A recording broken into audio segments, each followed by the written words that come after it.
Magandang umaga po sa ating lahat. Ayun, lakas ng mic. Okay. Kumusta po ang Pasko nyo? Masaya po, no? Sabi nga po dito sa Baguio, to go around Baguio, it will take you 1 hour daw. Kasi sobrang dami ng turista, no?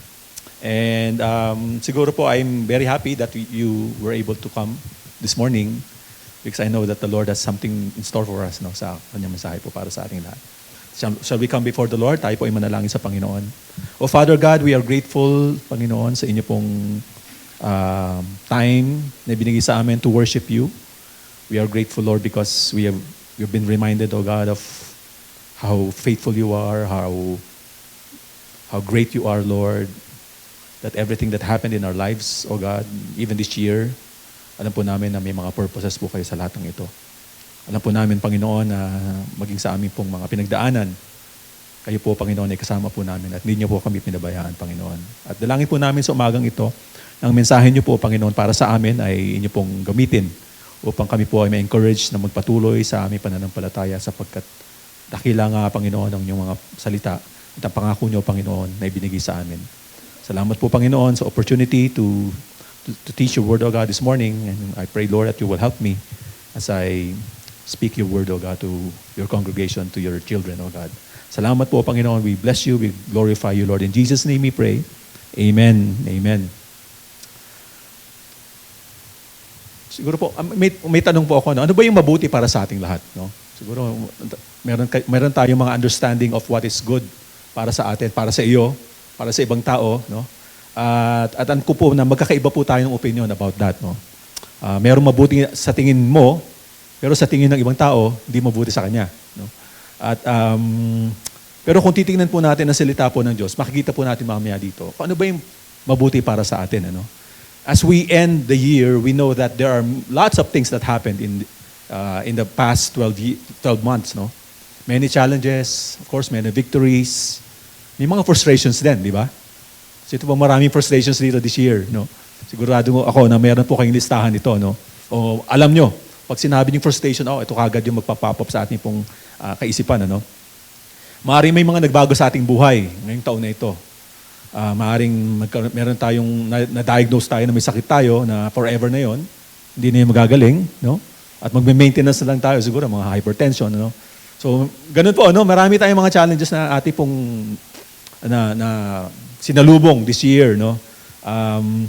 But this morning, we will have a message that hopefully and prayerfully will encourage each one of you to keep on going. Magpatuloy tayo sa Panginoon. Nothing happens that is without a purpose sa kamay po ng ating Panginoon.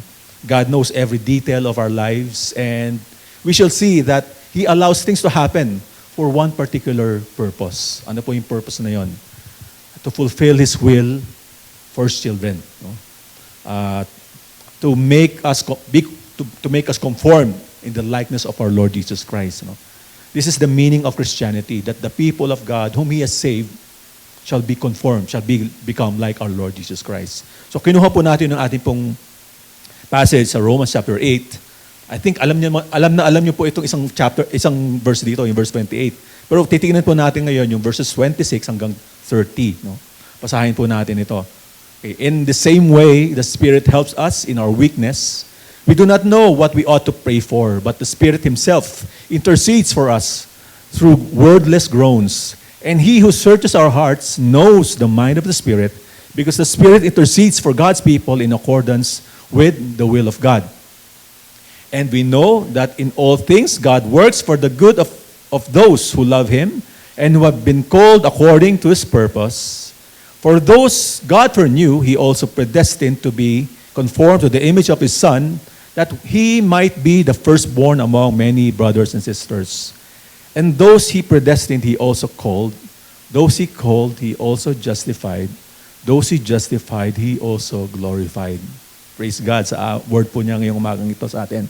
So kung titignan po natin yung overview natin, 4 lang po yung points natin dito. No? The Spirit, yung number 1, the Spirit helps in prayer for our good. Verses 26 and 27. Number 2, God works in our circumstances for our good. Verse 28, ito po yung paborito nating verse. God works, number 3 po, God works in who we become. Verse 29, and God works in our salvation sa verse 30.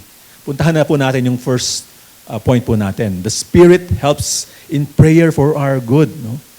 Ang banal na Espiritu ay tumutulong sa atin sa pananalangin para po sa atin. Ano? In the same way, the Spirit helps us in our weakness. We do not know what we ought to pray for, but the Spirit Himself intercedes for us through wordless groans. And He who searches our hearts knows the mind of the Spirit, because the Spirit intercedes for God's people in accordance with the will of God. Makikita po natin dito sa unang-unang sentence pa lang, what is yung weakness na sinasabi po dito? Ano ba yung weakness natin, mga kapatid? We do not know what we ought to pray for, sabi po dito, sa verse na ito. At makikita po natin dito, ano kaya yung hindi natin alam na dapat nating ipanalangin? Yung pong will ng Panginoon. Hindi natin alam kung ano ipapanalangin natin na kalooban ng Panginoon para sa atin. And at such a time as this, the Spirit helps us by interceding for us with groaning daw. Groan, ano ba ibig sabihin ng groaning? Dumadaing. Di ba po kung tayo may sakit, di ba? Kung nag-groan tayo dahil ang sakit. Parang may gusto kong, sana matapos na itong aking sakit na ito, Yung groaning na tinatawag, dumadaing tayo nang walang salita. Yun po sinasabi po dito. Ang banal na Espiritu is His groaning without any word. The Spirit intervenes for our benefit. Yun po ibig sabihin ng interceding. Nag-intervene siya para sa atin, on behalf of us, before God, para sa ating ikabubuti. Yun po sinasabi po dito. Para tayo po ipinapanalangin po ng banal na Espiritu. There are various reasons, mga kapatid, as to why we do not know what we ought to pray for. Maraming mga dahilan kung bakit po natin hindi napapag-pray ang kalooban ng Diyos para sa atin. Ano kaya yung mga dahilan na yon? Marahil kulang yung ating kaalaman patungkol sa kalooban ng Diyos para sa atin. Kaya hindi natin mapapag-pray, of course, di ba? Maaring karnal yung pag-iisip natin. Hindi tayo spiritual na person. Kaya hindi natin alam kung ano yung dapat natin ipag-pray na kalooban ng Diyos para sa atin. Maaring we have an unsanctified heart. Hindi pa malinis yung ating mga puso. Probably may emotional na tayong pinagdadaanan, kaya naapektuhan yung ating puso, hindi natin kaya ipag-pray yung dapat natin ipagmanalangin. Marahil, isa pa, pinakang last, o marami pa actually mga reasons, spiritual maturity, hindi natin alam, kasi spiritually immature pa tayo, Pero po sinasabi po dito, ang banal na Spirit daw ang tumutulong para sa atin. Para po tayo ay ipinapanalangin daw po tayo ng banal na Espiritu. Siya po ang tumutulong sa atin, para po tayo ipanalangin. Makikita po natin dito yung word na in the same way, sa unang-unang pa lang, sa unang-unang talata pa lang ng verse na ito. Ano po ba ibig sabihin nito? Ang ibig sabihin po ng in the same way, it has to do with the Spirit groaning, yung pong sinabi po natin kanina. 3 times in this passage po sa chapter 8, itong Romans, 3 beses pong nabanggit yung groaning na yon. Pangatlo po itong binasa po natin ngayon. Yung unang-unang pagbanggit po ng groaning is the groaning of the whole creation, to be freed from corruption. Ano po ibig sabihin mo noon? Yung buong sangkatauhan daw, buong creation ng Diyos, ay nag-groan daw, dumadaing daw siya. Na sana dumating na yung panahon na i-reveal na ng Diyos kung sino yung mga anak niya at yung corruption, yung decay ng creation, matapos na. Yun po ay mangyayari pagdating po ng ating Panginoong Jesus. Pangalawa po, ang pangalawa pong reason, pangalawang scenario ng groaning po is us, yung mga believers.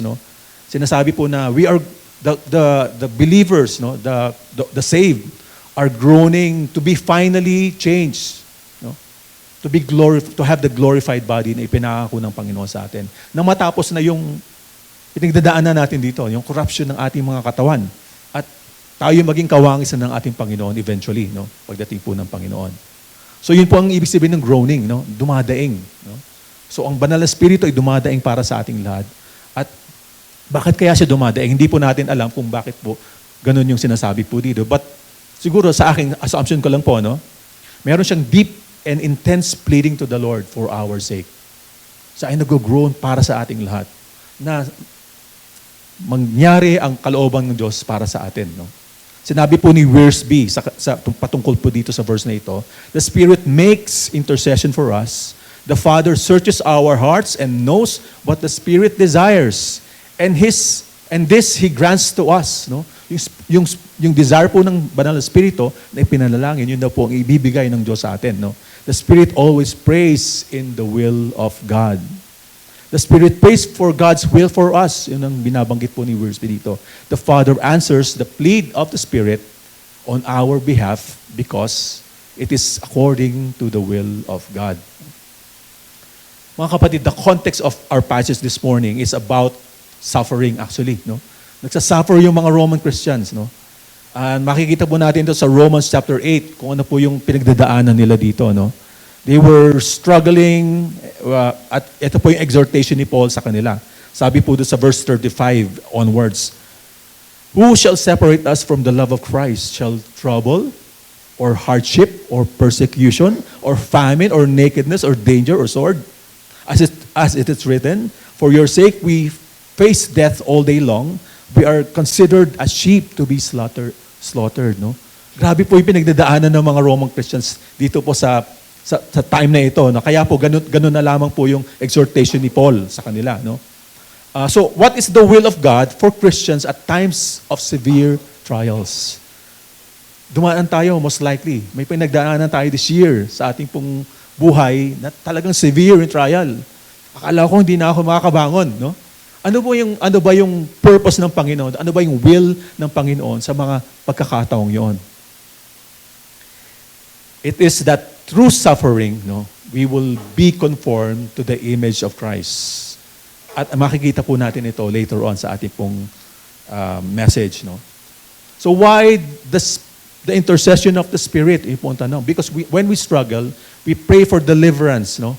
We pray for suffering, for us to be delivered from our sufferings. We pray for a miracle pag tayo dumadaan sa mga pagsubok. At nagpe-pray tayo that we will have the strength to persevere during those trials. No?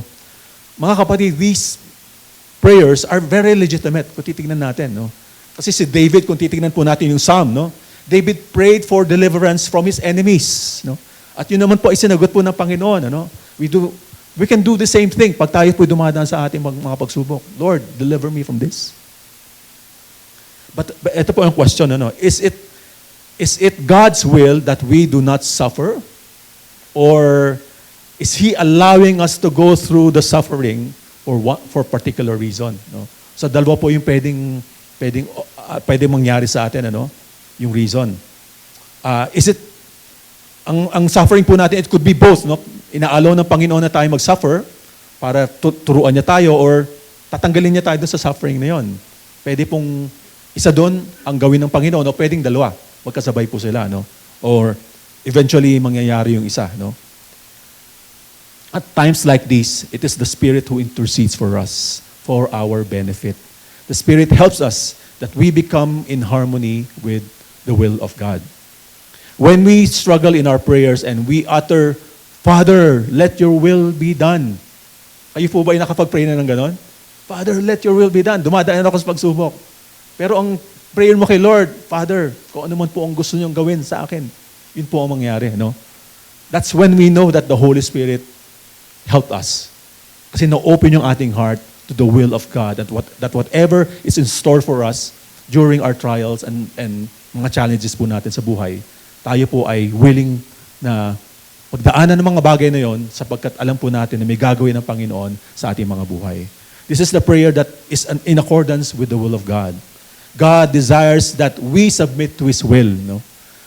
This is what Jesus did when He was struggling at the Mount of Gethsemane before He was arrested and killed. Naalala niyo po ba ang Panginoon? When He was about to die the following day, nagpunta siya sa Mount of Gethsemane at nag-pray po siya doon. Nag-struggle siya doon. Sabi niya sa Matthew chapter 26, tignan po natin. Ano? Ang sinasabi po dito, "And talking with Peter and the two sons of Zebedee, He began to be sorrowful and troubled. Then He said to them, my soul is very sorrowful, even to death." Grabe, intense, no? Yung pong pinagdadaanan ng Panginoon. "Remain here," sabi niya doon sa mga disciples niya. "Watch with me."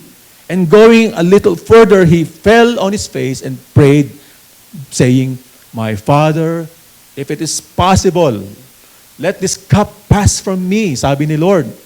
Kung pwede lang, Ama, wag kong daanasin ang dadanasin ko. Nevertheless, ito po sabi ng Panginoon, not as I will, but as you will. No? It is a very, very intense prayer that He prayed this prayer 3 times. Ganun na lang po yung pinagdadaanan po ng Panginoon nung panahon po na ito. Sinasabi po ni Wiersbe about this, no? Today, the Holy Spirit groans with us and feels the burden of our weaknesses and suffering. What a comfort, mga kapatid. Alam natin ang banal na Espiritu, naiintindihan niya yung pinagdadaanan natin at siya ay ipinapanalangin niya tayo. But the Spirit does more than groan. He prays for us in His groaning so that we might be led into what? The will of God. We do not always know God's will. We do not always know how to pray, but the Spirit intercedes so that we might live in the will of God in spite of suffering. Pag tayo dumadaan sa mga pagsubok, mga kapatid, sa mga paghihirap, no? Trials, no? Naisip po ba natin, Lord, let your will be done in my life in this particular time, no? The Spirit shares the burden. So nakakatuwa po ito, no? We are encouraged here. Hindi tayo nag-iisa, mga kapatid, sa ating pag tayo po ay dumadaan sa mga pagsubok po natin. The Bible tells us that God is loving, kind, merciful, gracious, and compassionate. Therefore, His will must be good for us. No? Ang kalooban ng Diyos, sigurado yan, makakabuti sa atin, mga kapatid. So nakita natin dito, ang Banal Espiritu pala, ay pinagpipray pala tayo. No? Pero ibig sabihin ba nito, tayo hindi na magpipray? Tama po ba yun? Hindi po, no? Mali po yun. Ano? We are encouraged in James chapter 4 verse 2. Sinasabi, winawarn actually tayo ni James dito, you do not ask, you do not have because you do not ask. No? Hindi ka kasi nagpray kaya wala yung gusto mong mangyari. No? In Philippians chapter 4 verse 6, Paul tells us that we are never to be troubled or anxious, but in everything, with prayer and supplication, we are to let our requests be made known to God. No? So we still need to pray, mga kapatid. No? Alam natin na kailangan natin mag-pray. Praying is a must, part of a believer's life. Kayo ba ay nagpe-pray? Yes, may sabing yes. No? Sabi po, I hope tayo pong lahat ay nagpe-pray, no? Sa ating Panginoon. What a blessing to know that the Holy Spirit carries the burdens in our hearts. If you think that you're alone, no, during difficult times and you struggle to pray, we are reminded here that we are never alone, that the Spirit helps us to intercede for us so that what the will of God is will happen in our lives. No? Yun naman po ang pinakamataas na ating pong desire sa ating buhay. Hindi po ba? That the will of God will happen in our lives. So punta po tayo sa ating pong pangalawang point. God works in our circumstances for our good. Ito na po yung ating pinaka-paboritong verse. Naalala ko po nung ako gumraduate, no, doon sa aking pong, anong tawag doon? Yung book ng graduation. No? Ito po yung kinote ko. No? Romans chapter 8, verse 28. And we know that in all things God works for the good of those who love Him, who have been called according to His purpose. Ilang beses mo na, kapatid, ikinote ito sa sarili mo. Pag may pinagdadaanan ka, God works all together. Lahat ng nangyayari sa buhay ko, no? May plano ang Panginoon, makakabuti ito para sa akin. Ano? So, ito po yung susunod nating text. No? One cannot quote this in his lifetime without being comforted, no? And being encouraged to remain steadfast in the Lord, to trust in the Lord, na no matter what happens, no? Makabubuti ito para sa akin kasi ang Diyos ay mabuti. No? Meron lang po akong in-insert dito. No? This is not for everyone. Ano? Kung tayo po ay may isang kaibigan na may pinagdadaanan, na mahirap, no? At hindi siya believer, hindi siya Christian, hindi po natin dapat ito pray. I-quote sa kanya. Because this does not apply to that person. Kasi sinasabi po dito, no? Yung those who love God and those who are called according to His purpose. So ito pong promise na ito para sa ating mga believers. No? Hindi po natin ito dapat kino-quote sa ating pong mga kaibigan na hindi believers. Although we can, of course, encourage them that those who trust in the Lord, no, shall renew their strength. No? They will mount with wings like eagles. Yun yung po pwede natin i-quote sa Kanya. Pero of course, ito po ay para sa atin, mga Kristiyano. No? May word study po tayong titignan dito. And we know, sabi po doon sa unang-unang mga first words ng talata na ito, what does this mean? No? We should be conscious. Alam natin ito. Alam niyo yan. Di ba? Sinasabi po nito. You have learned about this. You're aware of this. That all things, no, lahat ng mga bagay, no, ang Diyos ay gumagawa para sa ikabubuti ng mga taong tinawag niya. No? Napakalinaw po nito. Dapat alam natin, mga kapatid, no? We know, do you know that all things work together for your good? Yun po ang sinasabi po ni Paul dito. Dapat alam natin ito, no? This is the blessing of a believer. We know that we can trust the Lord because He works or causes all things for our good. All ang sinasabi niya dito, not just some of the things that happen in our lives. Lahat daw, mga kapatid, no? Mabuti man yan o masama. Okay? Hindi mo man gusto yan o gusto mo. Covered po yon ng promise po na ito, no? So, what's the definition here of good? Ano ba yung ibig sabihin ng good dito, no? Ang common understanding po ng good, pag tinanong ka, ano bang makakabuti sa'yo? Siguro sasagot mo, pag ako happy. Okay? Whatever that makes me happy is good for me. Di ba? Tama naman po yan. Di ba? Yung tendency natin. Ano? Kung ano pong ikasasaya natin, wala akong problema. Gusto ko, yun ang good sa akin. Ano? Financially, okay ako. Wala akong problema sa pera. Hindi ako nagsushort sa pera. No? Or, gusto ko comfortable life. Yun ang good sa akin, di ba? Or stress-free life, no? Or walang trials, no? At wala akong kaaway, no? Yun ang, kung tatanungin po tayo, yun yung mga good sa atin. Pero kung titignan po natin itong mamaya, no? Makikita po natin dito na hindi lamang po yun ang kino-cover po ng word na good, no? In Psalm 84 verse 11, sinasabi po dito, "For the Lord God is a sun and a shield. The Lord bestows favor and honor. No good thing does He withhold from those whose walk is blameless." No? Kung tayo daw po ay lumalakad, no, sa katuwiran, no, tayo po daw po ay hindi nagkakasala, or tayo daw po ay matuwid sa ating pamumuhay, hindi daw po i-withhold ng Panginoon ang mabubuting bagay para sa atin. At totoo po ito, mga kapatid, hindi po ba? Ang dami ng ating mga pagpapala sa buhay natin. Hindi natin mabilang ng ating mga kamay. At masasabi natin, Lord, totoo ito. Yung Psalm 84, no? No good thing does He withhold. He did not withhold anything good from me. No? Natatamasa ko yung pagkabutihan ng Panginoon sa akin.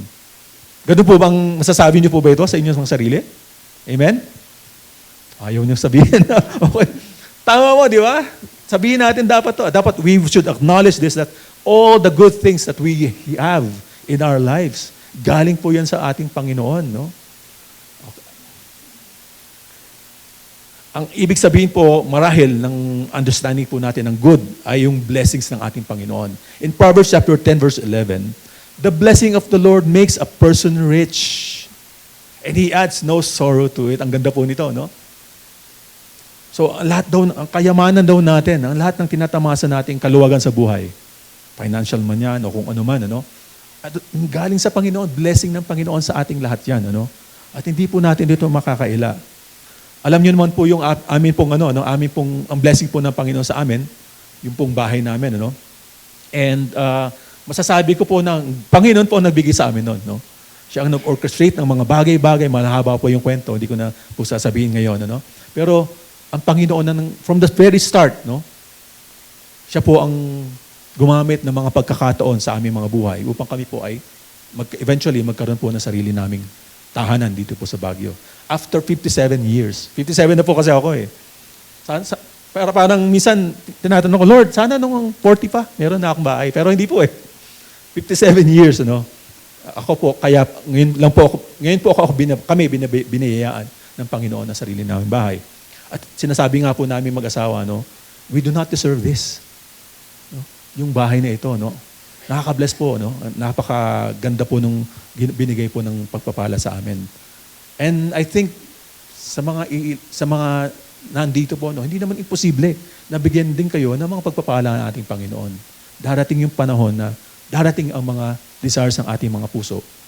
Maging ano lang tayo, maging tapat lang po tayo sa ating Panginoon. No?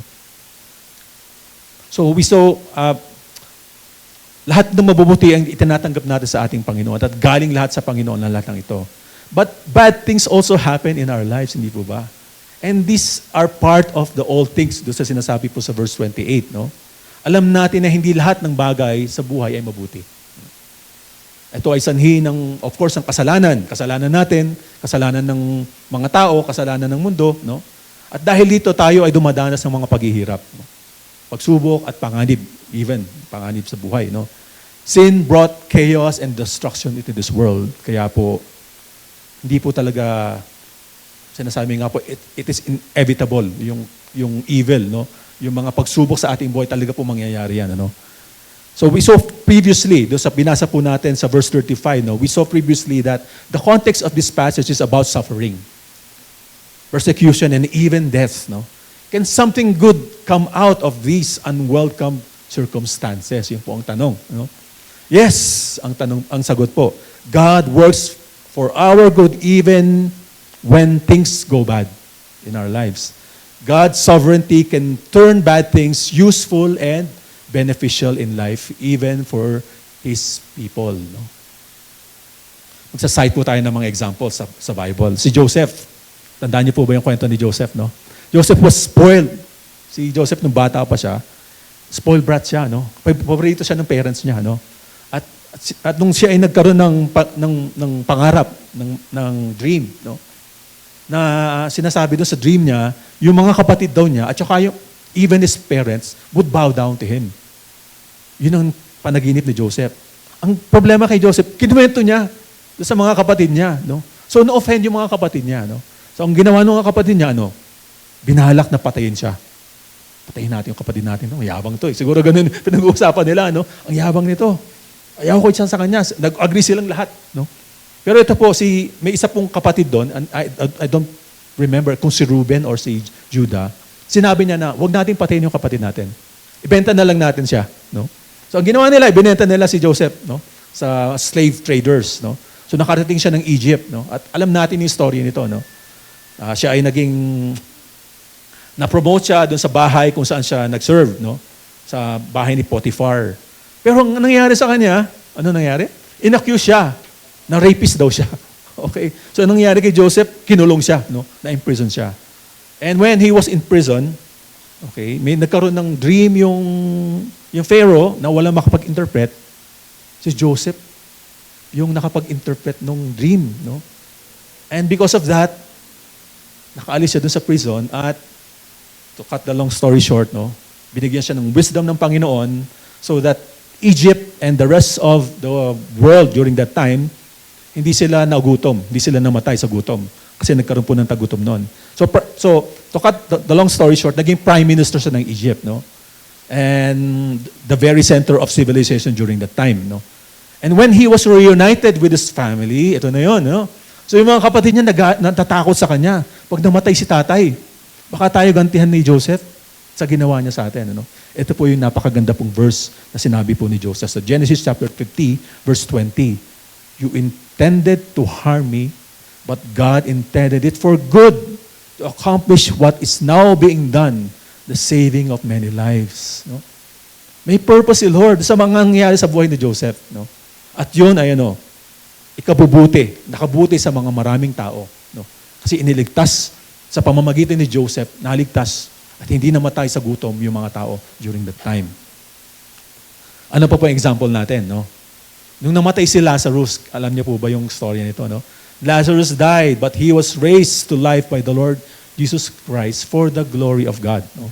Makikita natin dito, no? Sabi po ni Lord kay Martha sa John chapter 11 verse 4, this sickness, the sickness of Lazarus, will not end in death.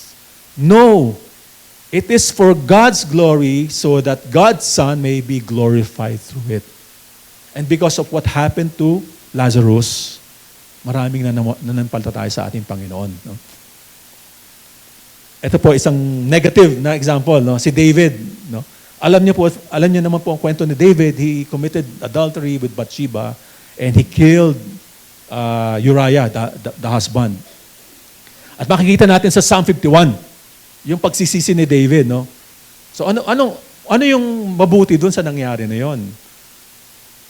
Ang mabuti po doon, we are reminded, no, not to commit sin against God, no? Kung babasahin natin Psalm 51, sobrang grabe yung pinagdadaanan ni David, no, sa kanyang pagsisisi sa Panginoon. It is a warning for all of us, no? So that even in a negative example of David, merong mabuting pwedeng mangyari sa atin. At tayo ay nawawarn. Na mag-ingat tayo, no, sa kasalanan. Okay? And yung pang-apat po na example, no, si Paul. Tandaan niyo po ba si Paul?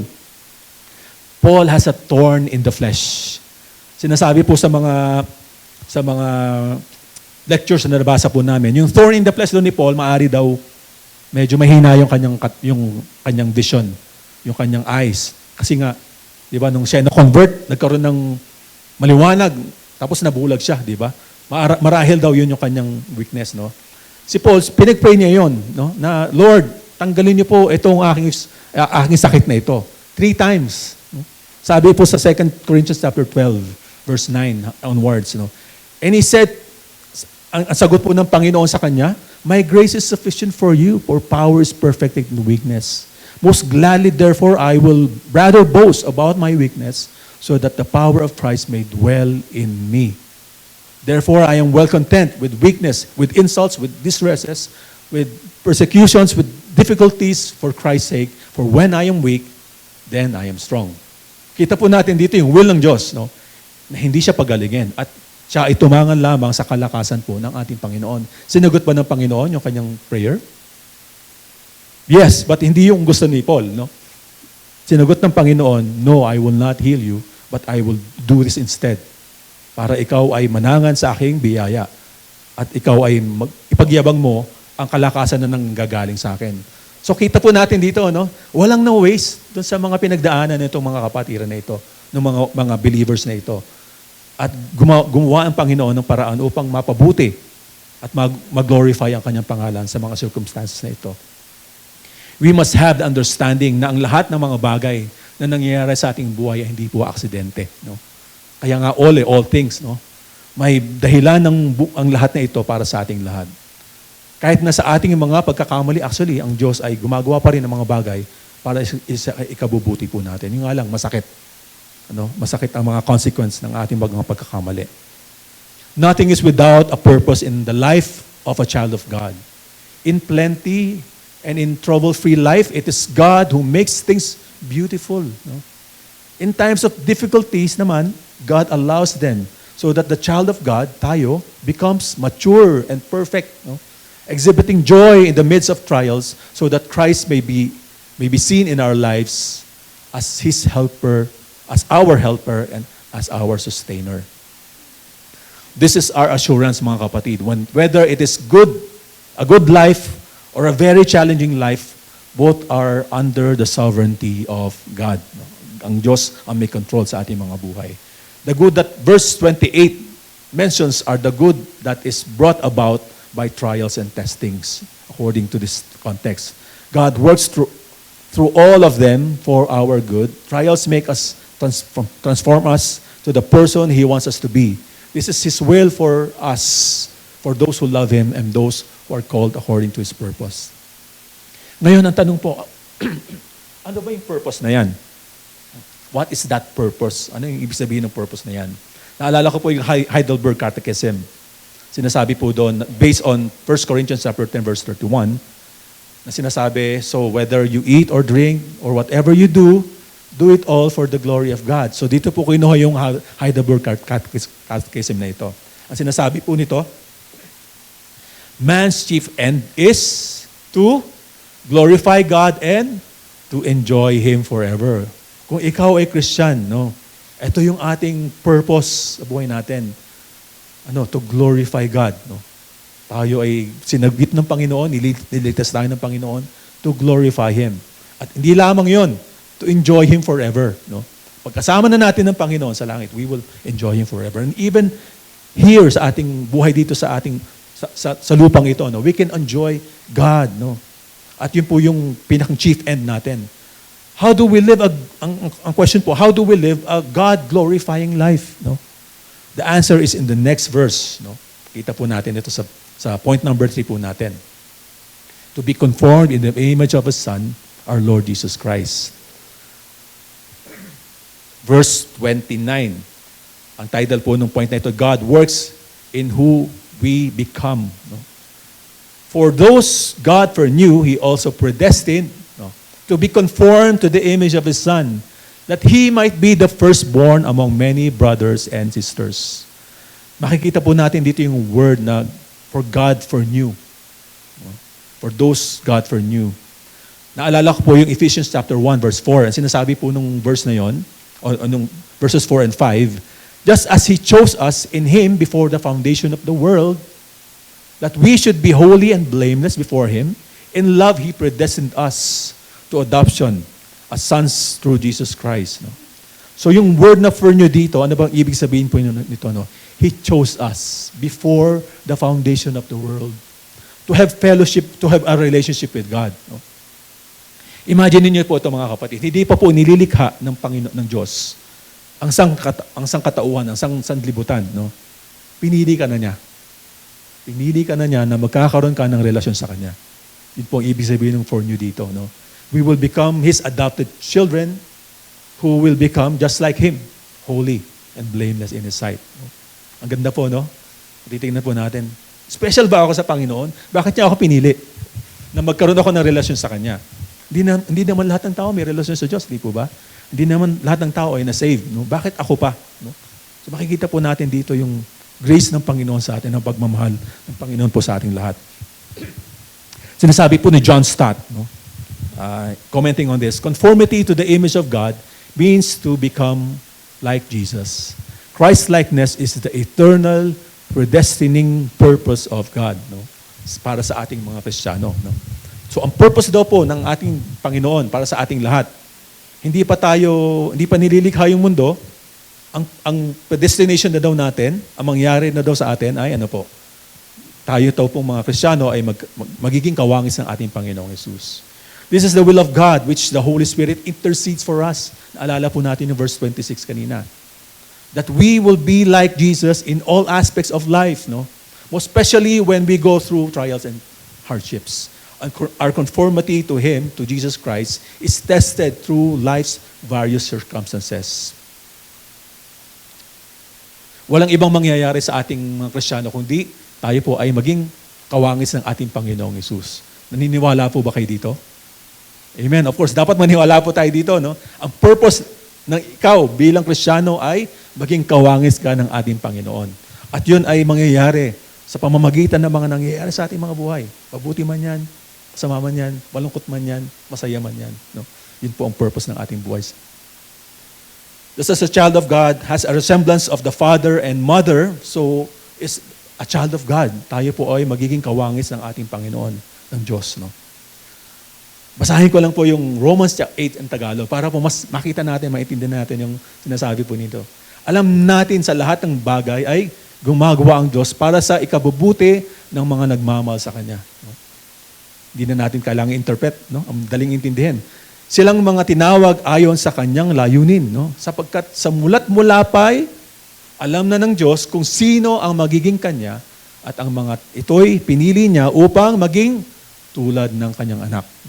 Kapatid, no? Ang purpose ng buhay mo, no, ay para maging kawangis ka ng Panginoon. Parang maging kapareho ka ng ating Panginoong Hesus. Tapos sinasabi po doon sa verse 29, no, that He might be the firstborn among many brothers. Anong ibig sabihin kaya nito? No? Jesus is exalted and is preeminent, no? As the firstborn among the family of God, no?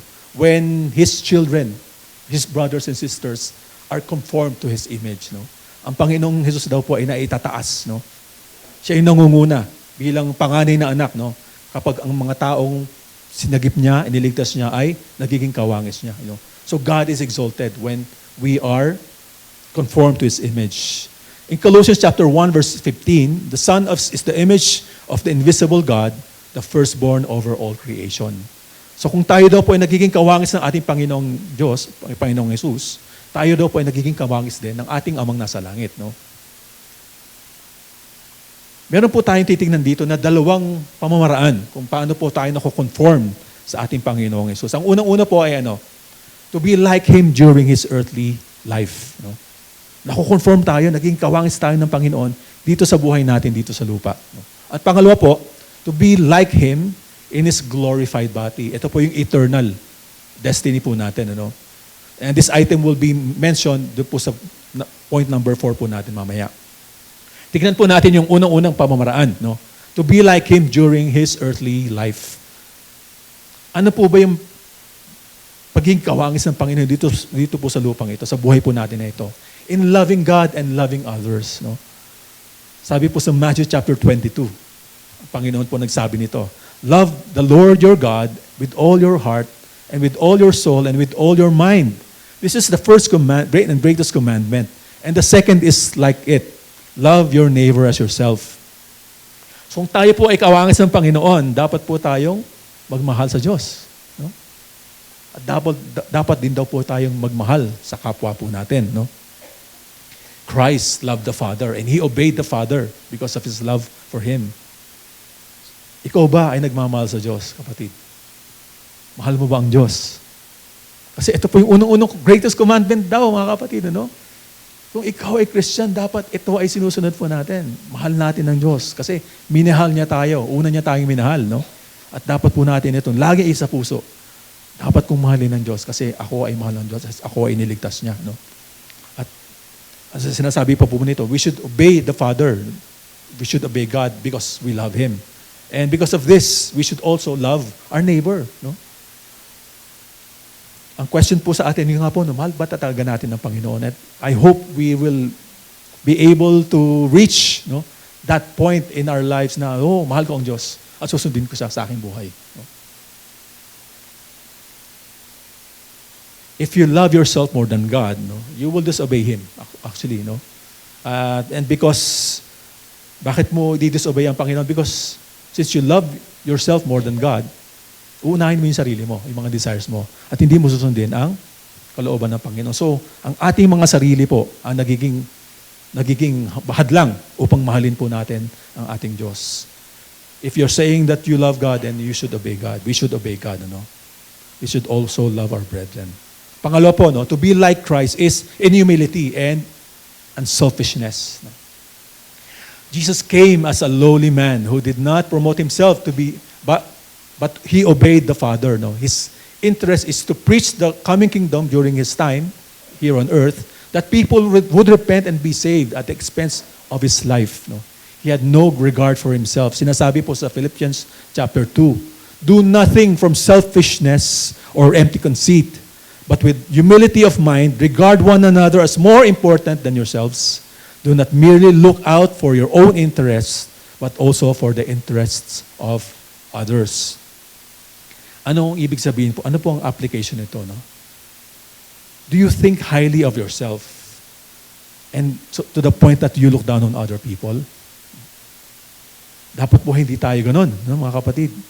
Tignan mo ang iba na mas importante sa iyo at po sinasabi po ng verse na ito. Selfishness and conceit spring from pride. Ang ating mga pride sa ating mga puso.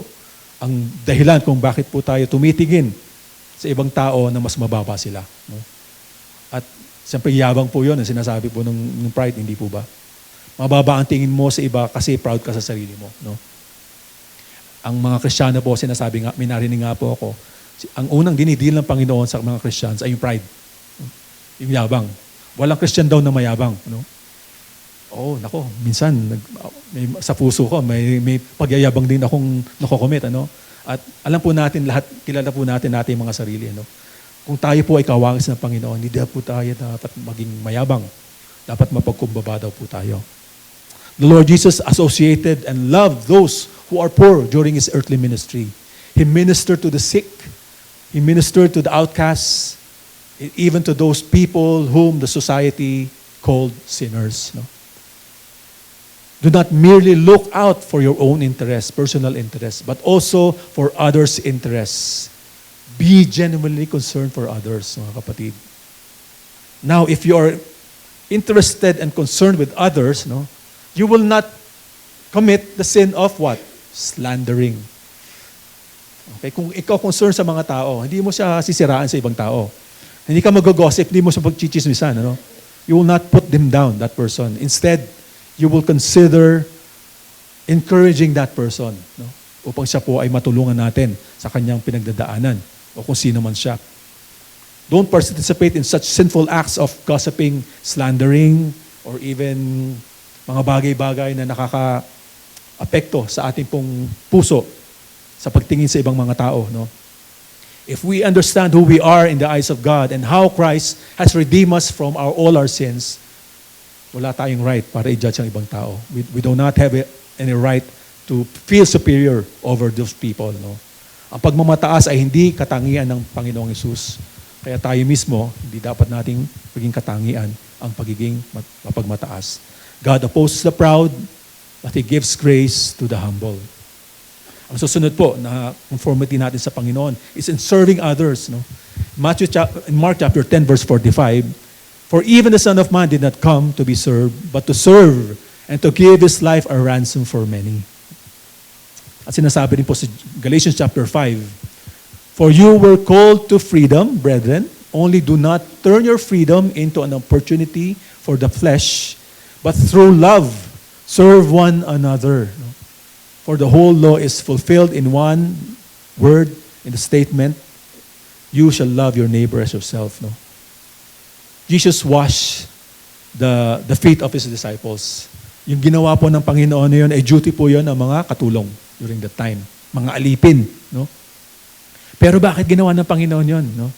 As an example, ginawa niya example yun sa mga disciples niya. As I've done this, so you should do this as well. No? To others, no? Sa amongst you, no? So ang sinasabi po ng Panginoon dito, ako mismo na Panginoon ninyo ay nag-serve sa inyo, dapat din kayo mag-serve sa iba, no? We are commanded to do the same, no? He touched lepers to heal them. He fed multitudes of people who were hungry.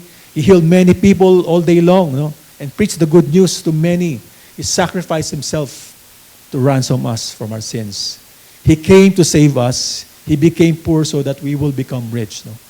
So that we will imitate the Lord. No?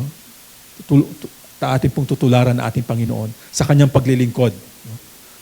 So ang susunod po is in conformity in adversity. No? Sa mga kaaway natin. No? May mga kaaway ba tayo? Meron ba tayong hindi kasundo sa office? No? Ito po sinasabi po dito ng Panginoon sa Romans chapter 12, verse 20 and 21. But if your enemy is hungry, feed him. And if he is thirsty, give him a drink. Madali pa yung gawin nito, mga kapatid. Nakita mo yung kaaway mo, nagugutom siya. No? Wala siyang pera. Sabi po dito, pakainin mo yan. Bili mo ng Jollibee yan. Bili mo ng Jolly Hotdog. Naku Lord, ang hirap yata nun, di ba? Mahirap talaga siya, mga kapatid. Ano? Kung nauuwaw siya, gusto niyo ng inumin, bili mo ng pineapple juice. Yun po ang sinasabi po dito, no? Ang hirap po niyang gawin. Pero yun po, with the help of the Lord, matutulungan po tayo at magawa na pong mga bagay na ito. For in doing so, no, sabi po dito, you will heap burning coals on his head. Do not be overcome by evil, but overcome evil with good. No? Wow, ang hirap nito, mga kapatid, no? Pero sa tulong po ng Panginoon, tayo po ay makakagawa ng mga bagay-bagay na ito. Jesus forgave the people who put Him on the cross. No? Naalala po natin yung sinabi ng Panginoon when He was on the cross. Father, forgive them, for they do not know what they're doing. No? Dapat po tayo hindi gumanti sa ating pong mga kaaway. Kung tayo po ay nargabyado nung kaaway po natin, di po dapat tayo gumanti. Kung tayo po ay magiging kawangis ng ating Panginoon. To be Christ-like means to love our enemy. No? Mahalin mo ang iyong kaaway. Mahirap itong gawin. Pero ang first step, no, para po magawa natin ito is to forgive that person. No? Ikaw ba ay mapagpatawad sa mga nagawang kasalanan nung mga kaibigan mo na naka-offend sa'yo? O ng pamilya mo, kapatid mo? No? Naalala po ba tayong ganun? Dapat po natin silang patawarin. If we would like to be conformed in the image of the Lord, no, we should forgive them and be reconciled with these people. No? And because of that, makikita mo nila, iba to Siya na yung na-offend, siya pa yung nag-reconcile sa akin, di ba? Makikita nila na, iba talaga yung Kristiyano, no? Binago ng Panginoon itong taong ito. At sa pamamagitan po noon, no, makakapag-testify po tayo sa kanila who the Lord Jesus Christ is in our lives. Susunod po natin, isang goal po natin, we should be conformed to the image of Christ or to be like Christ in our goal. If we are a disciple of Christ, then our goal in life must change according to His goal. John chapter 6 verse 38, "For I have come down from heaven, not to do my will," sabi po ng Panginoon, but to do the will of Him who sent me. Ang kalooban ng Ama, yun po ang reason kung bakit ako dumating dito sa lupang ito. Ito po sinabi ng Panginoon. In Matthew chapter 3 verse 17, "This is my Son." Ito po yung respond naman ng Diyos Ama para sa Kanya, no? "Whom I love, with whom I am well pleased." Jesus was pleasing to the Father because He came to fulfill His will, to glorify His name by saving His people. No? Many of us, no, here must have this goal in life, no, to please the Father, to glorify His name. At sa pamamagitan ng pagsunod natin sa kalooban ng Panginoon, mag-glorify natin ang pangalan ng Diyos. No? Our natural goal is to please ourselves and to please others for our own personal interest, hindi po ba? And that's natural sa ating mga tao. Pero kung tayo po ay kay Kristo na, magbabago dapat yung ating goal sa ating mga buhay. Our goal is to glorify God and to please Him. As we enter 2026, may it become the start of a new chapter in our lives, mga kapatid. That our goals is to please God. No? Ngayong taon na ito, nakalimutan ko yun. Ang purpose pala ng buhay ko is to please God and to do His will in my life. Ngayon mag-start tayo ulit. No? Sa 2026, gawin na natin ang dapat natin gawin.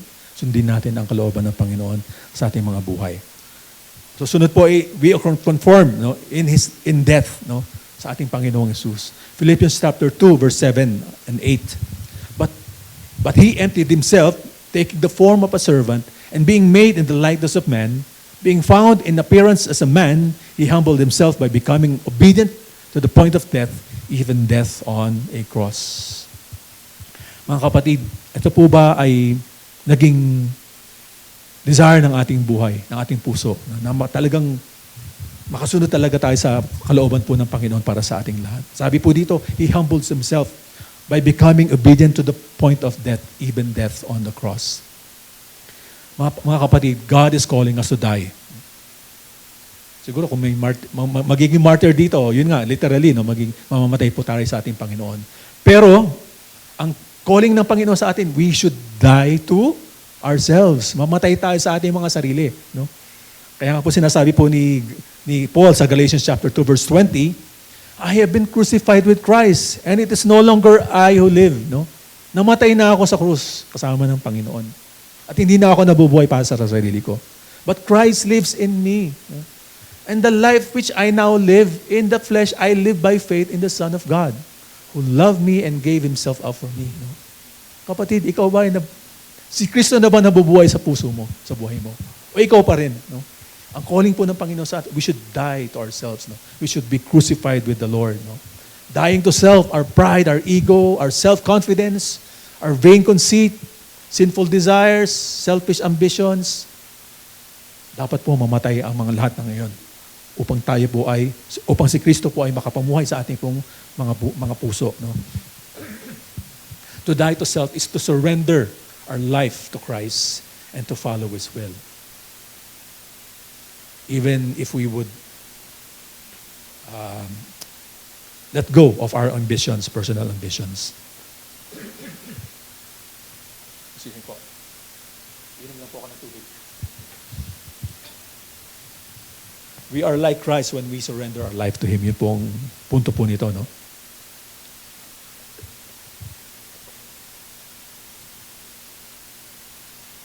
Application na po, no? How do we take our sufferings and trials? Do we consider that we will face them as the Lord faced His trials? No?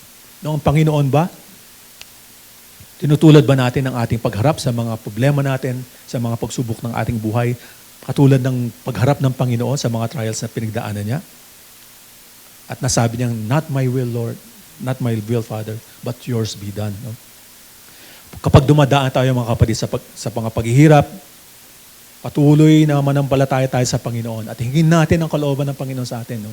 Lord, ang hirap ng pinagdadaanan ko. Ano ba yung kalooban niyo para sa akin sa pinagdadaanan ko na ito? No? Marahil may tinuturo sa atin ng Panginoon. Punta na po tayo sa ating pong susunod na point, yung last point po natin. God works for our good in our salvation and even sa ating pong redemption. Romans chapter 8 verse 30, and those He predestined, He also called. Those He called, He also justified. Those He justified, He also glorified. The second way, nabanggit po natin kanina yung unang-unang pamamaraan kung paano po tayo makakonform sa Panginoon, sa Panginoong Jesus. Yung pangalawa po, ito na po, to be like Him in His glorified body. Ito po yung laman po nitong verse 30. Through the Lord Jesus Christ, we have redemption. Tayo po itinubos sa ating mga kasalanan ng ating Panginoon. We are justified through faith. Nung tayo po inanampalataya sa Panginoon, ang tingin na po ng Diyos sa atin ay parang hindi tayo nagkasala. Parang righteous tayo sa harap ng Diyos because we have been justified because of what the Lord Jesus Christ has done. And alam po natin that it's because of our faith, by the faith that we have in the Lord. No? And sabi po dito, we shall be eventually glorified. No? Kung titingnan po natin yung mga verses, mga verbs na ito, no? They're all in what? Past tense. Nangyari na siya, no? Tapos na, ibig sabihin, itong mga bagay-bagay na ito. Sinasabi dito na sureable yan. No? Yung mga describe dito, yung calling, yung being justified, being glorified, siguradong mangyayari ang mga bagay-bagay na ito. No? At kung titignan po natin, these are all God's work for our good. Ang Diyos ang gumawa ng lahat ng ito. Hindi natin na-earn yung being justified, hindi natin na-earn yung being glorified, no? Yung predestination, hindi rin natin ito na-earn, no? Lahat ng ito ay ang Diyos ang gumawa. He predestined us, no? Predestined po is yung predetermined na yung ating mangyayari sa ating mga buhay at yun po ay makukonformate po tayo sa ating Panginoong Hesus. He called us, ibig sabihin po nito, He invited us to come and be saved by faith in the Lord Jesus Christ. He justified us, ibig sabihin nito, He's forgiven us our sins. He pronounced us righteous. And He glorified us. Ito po yung final na mangyayari po sa ating lahat. We will be like the Lord Jesus Christ. We will be immortal. Magkakaroon po tayo ng immortal bodies. These are all done because of what the Lord Jesus Christ has accomplished on the cross. No? The power of God has accomplished this for our good. Lahat ng ito ay makabubuti po para sa atin. In 1 John chapter 3 verse 2, sabi po ni John dito, "For dear friends, now we are children of God, and what we will be has not yet been made known. But we know that when Christ appears," anong sinasabi po? "We shall be like Him, for we shall see Him as He is." Pagdating ng Panginoon, for the second time, tayo po ay babaguhin. Itong yung katawan natin na yan, no? Magbabago yan. Magiging immortal yan. Magiging glorified body. At yun po ang sinasabi po dito sa verse 30. We will finally be glorified. At totoo na po yun. Mangyayari po yun kung tayo po ay tunay na Kristiyano.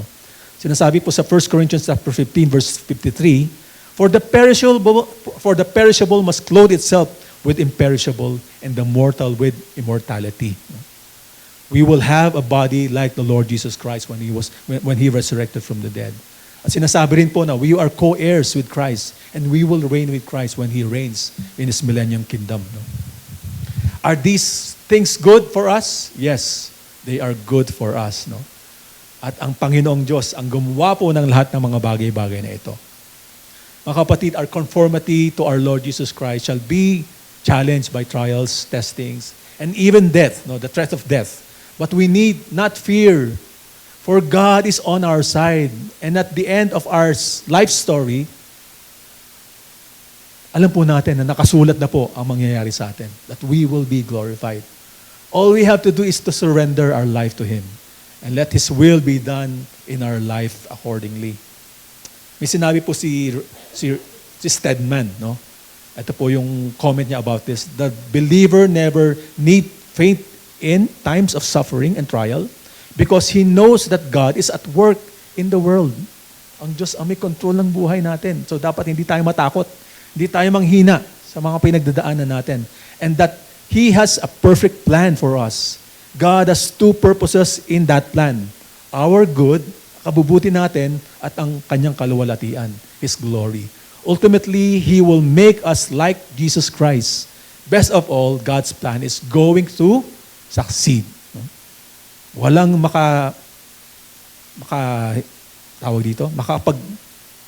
kokontra, no, sa gustong gawin ng Panginoon. He will succeed in doing this, no. How can we Christians ever be discouraged and frustrated when we already share the glory of God? Our suffering today only guarantees that there is so much more glory when Christ returns on this earth. We need to have the will of God perspective sa ating pong mga buhay. Na pag tayo may pinagdadaanan, Lord, paano po ba ako magiging kawangis ng aking Panginoon sa mga pinagdadaanan ko na ito, no? At sana po ito po ang maging attitude natin sa ating mga puso. Hindi lang sa mga mahirap na pinagdadaanan, kahit sa mga masasayang panahon na tayo po ay tumatamasa ng mga pagpapala po ng Panginoon. Lord, how can I be conformed in your likeness sa mga nangyayari sa aking buhay na ito? When we do this, we will have peace in our hearts. That its result is going to be for our good, no matter how hard or no matter how joyful what we're experiencing right now, no? Or we will be experiencing. We will never lack the grace and the strength of God, for we know that if He will accomplish His will in us, we will need His strength, and His strength He will provide us. Amen? Are you afraid of life's uncertainty ahead? Kakayanin ko ba, Panginoon, ang mga aharapin ko sa susunod na mga taon, no? Do you doubt that you will pass the test of conformity to Christ? Marami pa akong malayo pa ako sa putukan, Panginoon. I'm being conformed to you, no? Ang layo ko pa. Kilala ko ang aking sarili. But sinasabi nga po ni Paul sa kanya sa verse 10 ng chapter 15, 1 Corinthians. But by the grace of God, I am what I am. No? It is by the grace of God that we will be conformed in His likeness. And His grace toward me was not in vain, for I labored more abundantly than they all. Yet not I, but the grace of God which was with me. Buti na lang, may grace ang Panginoon, no? Para tayo po ma-conform sa kalooban niya, no? At kung titingnan po natin ang ating mga sarili, alam po natin, no? Na dahil talaga sa biyaya ng Panginoon, kung bakit ako magiging kawangis ng aking Panginoong Jesus, no? Mga kapatid, victory is ours because of the love of Christ.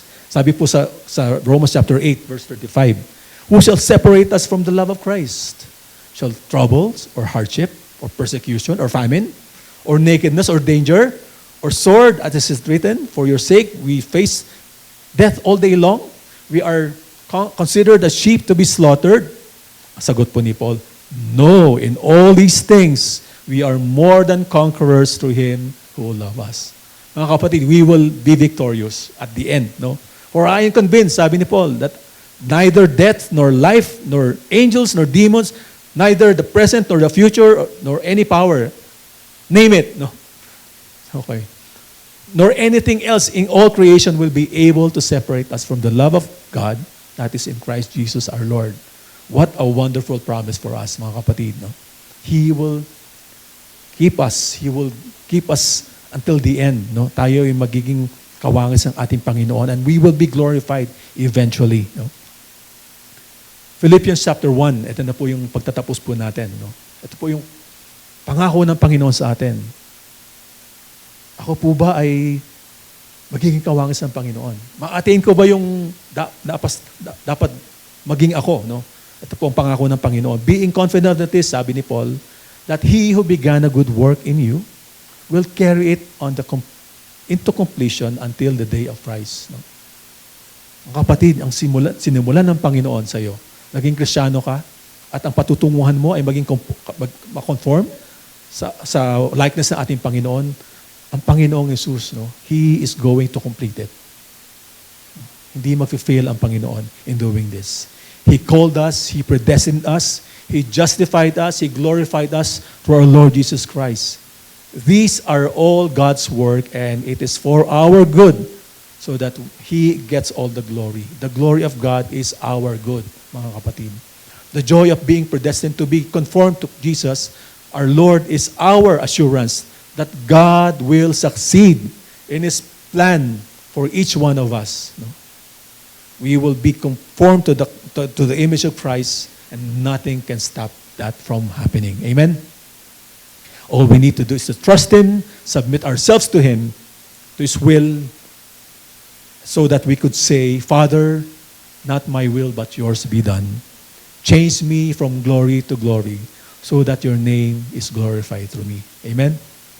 Tayo pong lahat ay tumayo sa ating pong pinalalagyan, sa ating pong pagtatapos.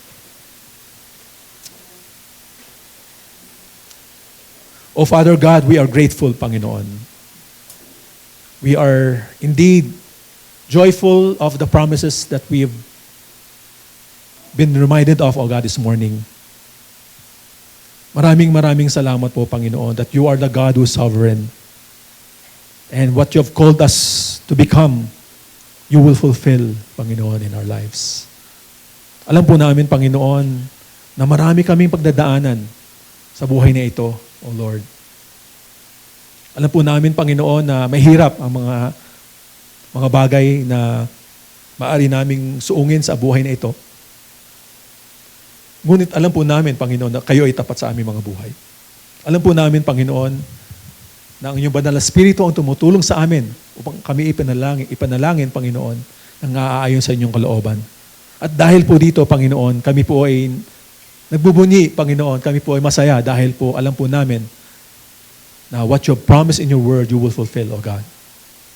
And Father, we pray for ourselves, O God, that whenever we are going through difficulties in life, whenever we are going through challenges in life, and whenever we are going through joys in life, O God, help us, Lord, to be reminded, O God, that we ought to be, Lord, conformed to the image of your Son. At lagi namin tanungin, Panginoon, sa inyo, Lord, ano po ang nais niyo para sa akin sa pinagdadaanan ko na ito? Sa saya man, Panginoon, kasiyahan man, o sa kalungkutan man, Panginoon, sa mga paghihirap man, Panginoon, Lord, papaano niyo po kami, Lord, i-conform sa maging kawangis ng ninyo, Panginoong Yesus. Lord, we just pray, O God, that you will, Lord, help us to understand this, Lord. Help us, O God, to stand, Panginoon, in your promises that you will conform us into the image of your Son, Jesus Christ. For that is our predestination, O God. And we thank you, Lord, na ang lahat po ng inyong ginawa para sa amin ay para po sa aming ikabubuti, Panginoon. And there are times, O God, Lord, na kami po ay nagko-question sa inyo. Nako-question po namin inyong kabutihan sa amin. Dahil kami dumadaan sa mga pagsubok. Ngunit alam po namin, Panginoon, tulungan niyo po kami na, Lord, kami po tumayo sa pananampalataya na ang lahat na nangyayari sa aming mga buhay ay makabubuti po, Panginoon, sa amin. Dahil ito po ang ipinangako niyo sa amin, Panginoon. And at the end of it all, O God, we long to be conformed to the likeness of your Son, Jesus Christ, so that your name, O God, will be glorified in our lives, Lord. So that your name, O God, will be known by people, O God, who would look at our lives, O God, and see Christ in us, O God. And that is, Lord, the best thing that could ever happen to us, that Christ will be seen in our lives, O Lord. Maraming salamat po, Panginoon. At salamat po, Panginoon, na kayo pong tatapos na mabubuting ginawa niyo po sa aming mga buhay. At Lord, as we end this year, O God, we will end this year, O God, with reflection, Panginoon, of how we saw, O God, your goodness, how you provided for all of our needs, Lord. How you brought us through, O God, to the things, O God, na amin pong dinanas sa buhay na ito. At dalangin po namin, Panginoon, na nakita po namin ang inyong katapatan, ang inyong kabutihan sa amin. Na sa lahat ng ito, Panginoon, nandito pa rin po kami ngayon, nakatayo sa aming pananampalataya. At alam po namin na gagawin niyo ito year after year, O God. You will be faithful to us, and you will never leave us nor forsake us, and you will indeed fulfill your plans and your will upon our lives, O God. Maraming salamat po, Panginoon. Father, we thank you and we pray, Lord, na sa aming pong pagbibigay ng aming pong tithes and offerings, Lord, gamitin niyo po ang lahat ng ito upang masuporta, Panginoon, masuportahan ang inyong ministeryo dito po sa Gospel of Grace. At gamitin niyo po ang aming iglesia, Panginoon, in reaching out to the lost so that they will, Panginoon, surrender their lives as well. Makakilala po sila sa aming Panginoong Yesus. Maraming salamat po, Panginoon. All glory, O God, and praises be unto you and to you alone. For you are our God, you are sovereign, and you will indeed fulfill what you promised us, Panginoon, to be conformed to the likeness of your Son. We bless you, we thank you, we glorify you, Lord. We love you, Lord. All this we pray in the name of our Lord and Savior, Jesus Christ. Amen and amen. Salamat po, Panginoon, sa inyong kabutihan sa amin, Panginoon. We bless you, Lord, O God. Salamat po.